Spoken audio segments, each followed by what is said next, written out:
ओनसोलाव सोरखौबा लुथिनाय दम होनाय सिलाइजों गावनायखौ एबसुआ माब्लाबाबो सुखुवा।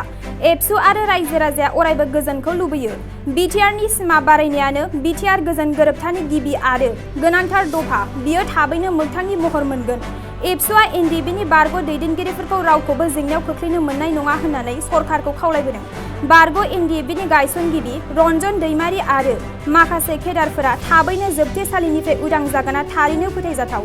बे बाथ्राखौ दिनै बिटिआर गोजोन गोरोबथाखौ मावफुंनाय आरो बारग' एनडिएफबिफोरनि केसफोरनि जेंनाखौ लानानै जरखा सावरायनाय हाबाफारियाव बाहागो लाना खौरांगिरिनि सिगाङाव दुलाराय बर' फरायसा आफादनि आफादगिरि दिफेन बर'आ बुंदों।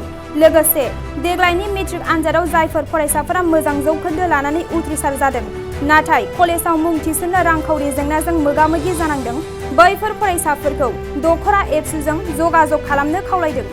जों जानाय नुदों आरो बेयाव बेबायदि सिलाइ लानानै सोरनियावबा फैसा दाबिनाय सोरखौबा धमकी होनायनि थाखायनो साथाम दायनिगिरिखौ पुलिसा गावथारदों आरो सासे दाय गैयै सुबुंखौ बै जायफोर दायनिगिरि होननानै गावथारजाबाय बिथांमोनाबो गावथारदों।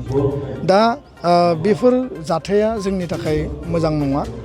बड'लेण्डआव सोमावसारनायनि नामाव जिखिनि जोङो अस्त्र लादोंमोन हाथियार लादोंमोन बे हाथियारफोरखौ जों बयबो जमा होबाय आरो दिनै जुदि सोरनिबा आखायाव जुदि हाथियार दङब्ला बे अबैध बेआइनि हाथियार आरो बे हाथियारा समाज आरो हारिनि थाखाय नङा सोरनिबा पार्सनेल सार्थनि थाखाय बे हाथियारफोरखौ सोरबाया बाहायदों आरो बेखायनो जोङो दुलाराय बर' फरायसा आफादा खावलायो जे जायफोरा बेबायदि हाबाफारि मावदों बिथांमोना मेन स्ट्रिमाव फैनांगौ, बिथांमोना बे लामाखौ गारनांगौ।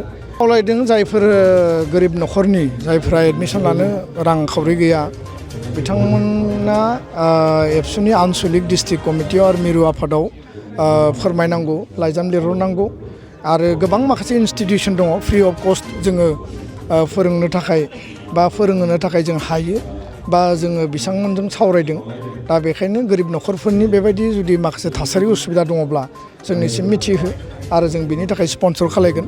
माखासे फरायसा फरायसुलिफोरखौ जों स्पन्सर खालामनाय जाबाय अलरेडि आरो जों खालामबावनो थाखाय रेडि। नोंथाङा सरकारि साख्रि नागिरदोंना? नोंथांनि थाखाय मोनसे गोजोनथाव खौरां। नोंथांनि थाखाय दं एडुकेट पइन्ट, जेराव नोंथाङा सोलोंथाइ लानायनि गेजेरजों सरकारि साख्रिनि गुबुन गुबुन रोखोमनि गोब्राब आनजादफोरखौ उथ्रिसारनो हागोन आरो गावनि आथिङाव गसंथानो हागोन। बे एडुकेट पइन्टआव नोंथांमोना SSC, bank PO, bank clerk, bank SO, UPSC, FSC, defence, railway, state insurance, एएअ, एडिअ एसिस्टेन्टजों लोगोसे स्टेट लेभेल जब आरो माखासे सरकारि साख्रिनि आनजादाव गोनांथि जानाय आयदाफोराव सोलोंथाइ लानो हागोन। मख'नो गोनांदि बे सोलोंसालियाव साख्रिनिल' नङा, बेयाव एमबिए आरो सैनिक स्कुल बायदियाव एडमिशननि थाखाय एन्ट्रेन्स होनो थाखायबो सोलोंथाइ लानो हागोन। बे सोलोंसालियाव गाहाम थाखो खथानि सुबिदा दं आरो सम मथे नोंथांनि सोलोंथाइखौ बे सोलोंसालियाव होनाय जागोन। बेखौबो मिथिनांगोन दि बे एडुकेट पइन्टआव सोलोंथाइ लानानै बावैसो 2021-22 इं मायथाइनि एसएससि जिडिनि आनजादाव गासै 11 सा सोलोंसाफोरा उथ्रिसारनो हादों। बारा नङा, गासै 15,000 रांजोंनो नोंथाङा बे सोलोंसालियाव 6 दानसिम सोलोंथाइखौ लानो हागोन।